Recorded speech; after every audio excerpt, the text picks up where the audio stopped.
कोई भी professional exam पास करने का बस एक ही तरीका है, प्रॉपर प्लानिंग। और ये प्रॉपर प्लानिंग सिलेबस खत्म होने के बाद नहीं शुरू होनी चाहिए।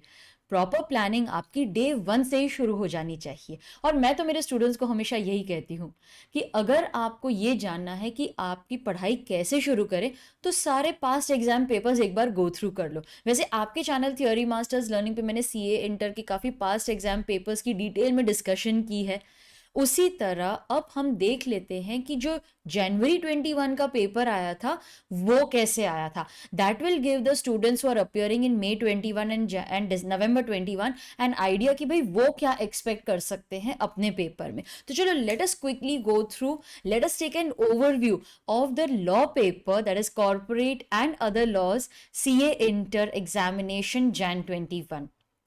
डिटेल जो डिस्कशन है, पूरी पेपर की डिकोडिंग है, वो मैं उनके एग्जाम्स खत्म होने के बाद डाल दूंगी। I don't want to disturb the students who are appearing for their exam in January 21।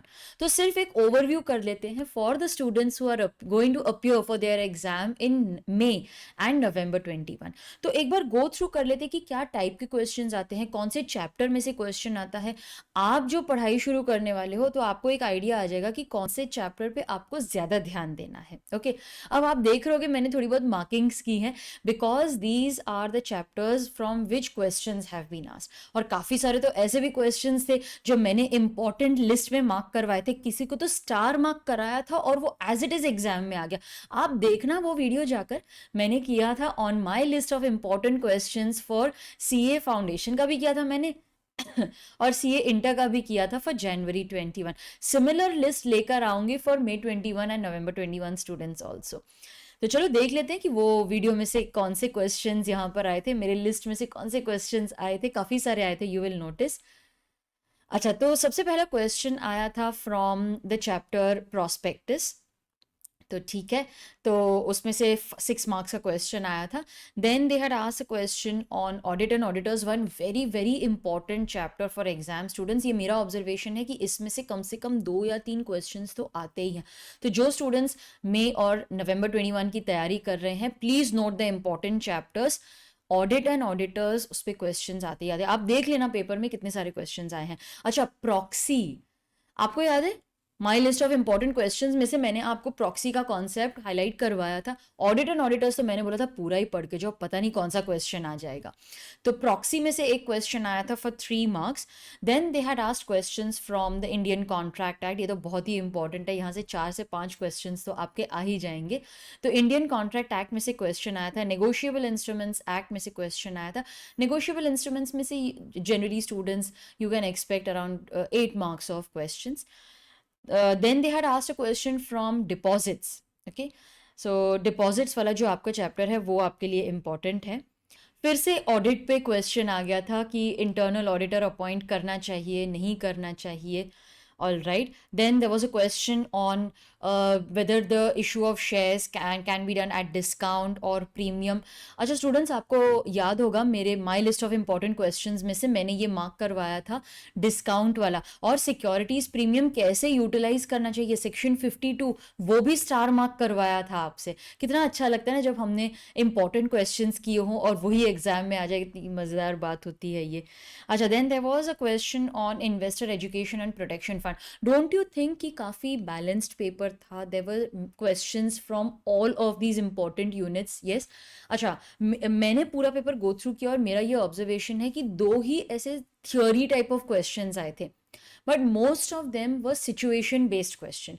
Students, ये बात याद रखना, धीरे धीरे ट्रेंड थोड़ा ना प्रैक्टिकल क्वेश्चंस पे ज़्यादा शिफ्ट हो रहा है। प्योर थ्योरी क्वेश्चंस काफ़ी कम आते हैं एग्जाम में। अगर प्योर थ्योरी क्वेश्चन पूछे भी, so what they do is they frame it into a manner कि आपको लगता है ये तो प्रैक्टिकल क्वेश्चन ही लग रहे हैं, तो situation based case study based question लगता है, होता थ्योरी क्वेश्चन ही है, उसकी फ्रेमिंग उन्होंने वैसी कर दी है। तो प्योर थ्योरी डायरेक्ट क्वेश्चन तो आप एक्सपेक्ट करो ही मत, it will all be situation based question. Okay, then we have question on investor education and protection fund. ठीक है, उसके बाद इंटरप्रिटेशन ऑफ स्टैट्यूट्स में से आया था question on the rule of literal construction, ठीक है, this is anyways very important for exam, rules of interpretation तो उस पर क्वेश्चन आता ही आता है। प्राइवेट प्लेसमेंट, अरे हमने तो अपने चैनल थ्योरी मास्टर्स लर्निंग पे प्राइवेट प्लेसमेंट पे एक अलग से वीडियो किया था, तो येस प्राइवेट प्लेसमेंट पे क्वेश्चन आया था, एलिजिबल कंपनी पे क्वेश्चन आया था। So again this is from deposits, तो can the company accept deposits from the public, तो यहाँ पर एलिजिबल कंपनी पे क्वेश्चन आया था। अच्छा स्टूडेंट्स एक बात सुन लो, ये जो लास्ट के चैप्टर्स हैं ना आपके सिलेबस के, जैसे management and administration, registration of charge, then deposits, accounts of company, audit, auditors, dividend, इस पे काफ़ी क्वेश्चंस आते हैं। तो जब मैं स्टूडेंट्स को एडवाइस करती हूँ कि आपको अपना रिविजन कैसे स्टार्ट करना चाहिए बिफोर द एग्जाम, या आपको पढ़ाई कैसे करनी चाहिए, so always start in the reverse manner. तो जो लास्ट के चैप्टर्स है वो आपको पहले करने हैं, इनिशियल चैप्टर्स में से इतने ज़्यादा क्वेश्चंस नहीं आते हैं। Okay, then there was a question on good faith, अरे ये तो मैंने मार्क करवाया था, इस पे अलग से वीडियो भी डाला था कि गुड फेथ क्या होता है, जनरल क्लॉजेस एक्ट में उसे कैसे डिफाइन किया गया है।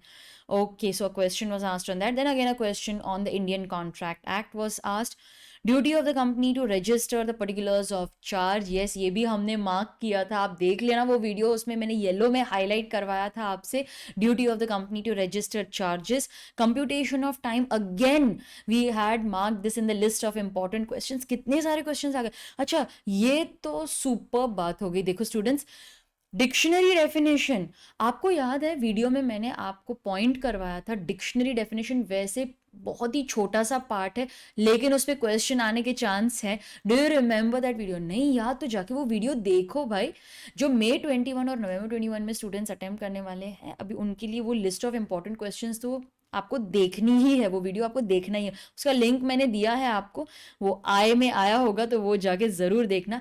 Bye back very important for exam, ये कॉन्सेप्ट ही ऐसा है।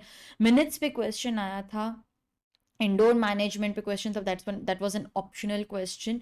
Okay, so more or less these are the important concepts on which question was. आपने एक बात नोटिस की, इनिशियल वाले जो चैप्टर्स पे उस पे इतने खास क्वेश्चंस आए ही नहीं थे। हाँ, इंटरप्रिटेशन ऑफ स्टैट्यूट्स और जनरल क्लॉजेस में से वैसे जितना हम एक्सपेक्ट करते हैं उसके कंपैरिजन में तो थोड़े से कम क्वेश्चंस आए थे, but the paper was very easy. मेरे स्टूडेंट से भी बात हुई, they said that the paper was very much manageable, MCQs भी अच्छे थे। जो December 20 का पेपर गया था, थोड़े क्वेश्चंस यहाँ वहाँ ट्रिकी थे, MCQs भी ट्रिकी थे, बट इस बार students are very satisfied with their paper.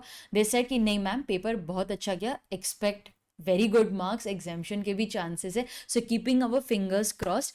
अच्छा इसका डिटेल वाला डिकोडिंग का पेपर मैं जो वीडियो है वो लेकर आऊँगी, but after the CA inter examinations are over. Students, if you're watching my video for the first time, I am CA Preeti Agarwal and I make videos specially for you. Do subscribe to your channel Theory Masters Learning and hit the bell icon ताकि आपको इसका जब video आएगा, decoding का video आएगा, उसका notification आते रहे।